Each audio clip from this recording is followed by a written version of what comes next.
আসসালামু আলাইকুম। আপনি কি চিতল মাছ চাষে আগ্রহী? তাহলে এই ভিডিওটা আপনার জন্য।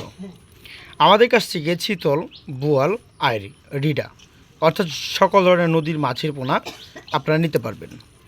আজকে ভিডিওতে আলোচনা করব চিতল মাছ পুকুরে চাষের ক্ষেত্রে আপনাদের পুকুর প্রস্তুতি অথবা চিতল মাছের খাদ্য ব্যবস্থা আগে কীভাবে করে নিতে হবে।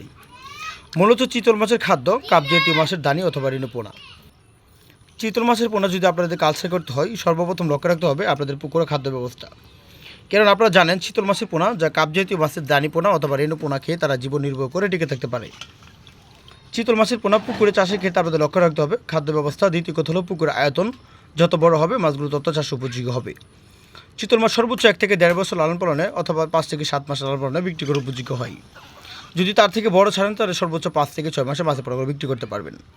আর যদি আপনারা এরকম সাইজের মাছের পোনাগুলো ছাড়েন সর্বোচ্চ 8 থেকে 9 মাসে অথবা 10 মাসে মাছের পোনা ওজন মানে বিক্রি করতে পারবেন। জানেন চিতল মাছের পোনা যা বাজারে পাইকারি হিসাবে মাছের পোনার রেট অনেক বেশি থাকে। আপনারা যদি এরকম সাইজের চিতল মাছ এরকম দেখেন, মাছের সাইজগুলো দেখেন, এক বেডিংয়ের এক সাইজের চিতল মাছ অর্থাৎ 2 থেকে 2.5 ইঞ্চি সাইজের চিতল।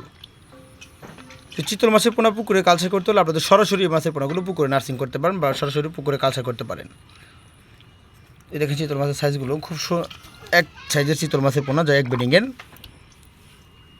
যদি এরকম মাছের পোনা অথবা শিং, মাগুর, পাবদা, গুসা, ট্যাংরা মাছের পোনা, যদি চিতল মাছের খাদ্য দানি কাপ জাতীয় মাছের দানি পোনা যেমন আমরা রুই, মৃগেল, কাপ জাতীয়, সিলভার, কালীবাউস, ঘুনিয়া এসব মাছের রেণু আপনারা চিতল মাছে খাওয়াতে পারবেন।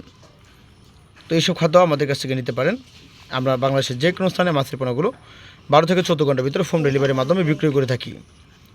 এ দেখে মাছের সাইজগুলো খুব সুন্দর সাইজের চিতল মাছ। আর দেরি না করে এখানে যোগাযোগ করতে পারেন। আমরা পিস হিসেবে মাছের পোনাগুলো বিক্রি করে থাকি। তো আমাদের চ্যানেল যদি কারো ভালো লাগে থাকে লাইক, কমেন্ট, শেয়ার করবেন। এরকম নিত্য নতুন ভিডিও পেতে আমাদের চ্যানেল পাশে থাকবেন। দেখাবো অন্য একটি ভিডিওতে। সে পর্যন্ত ভালো থাকেন। খোদা হাফেজ। আসসালামু আলাইকুম।